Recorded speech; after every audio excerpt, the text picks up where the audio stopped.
அழகான விடியல், அற்புதமான விடியல். இன்றைக்கு நல்ல விடியலாக விடிந்துள்ளது. ஆனால் இந்த நல்ல நாளில் அழுது கொண்டிருக்கிறாயே? ஏன் அழுகிறாய் தங்கமே?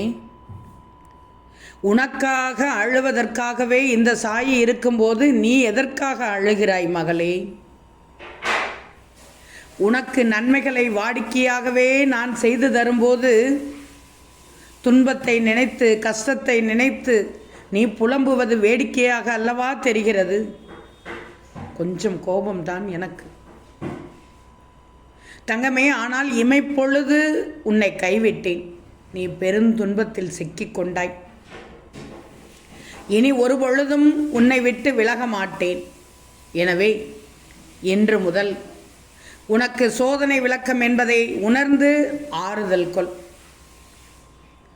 இழந்தது இழந்ததாகவே இருக்கட்டும்.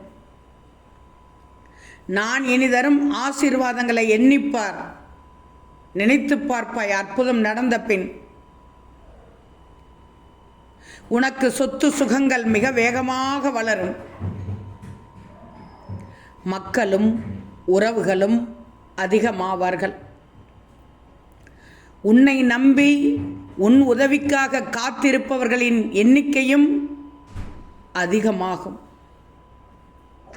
நீ நினைத்ததெல்லாம் நடக்கும், தொட்டதெல்லாம் துலங்கும். ஏன்னா உன்னை கைப்பிடித்து நடத்தி கொண்டு போகிறவர் உன் தாயாகிய, தந்தையாகிய, உன் நட்பாகிய, உன் கடவுளாகிய இந்த சாயி அல்லவா? இந்த சாயியால் உன்னை மறந்திருக்க முடியுமா? அல்லது மறந்துவிடத்தான் முடியுமா? கலங்காதே, அழுகக்கூடாது. நான் இருக்கிறேன். இன்றைய நாள் சிறப்பான நாள், உனக்கான நாள், புத்தம் புதிய நாள். எழுந்திரு, உனக்காக நான் இருக்கிறேன். ஓம் சாய்ராம்.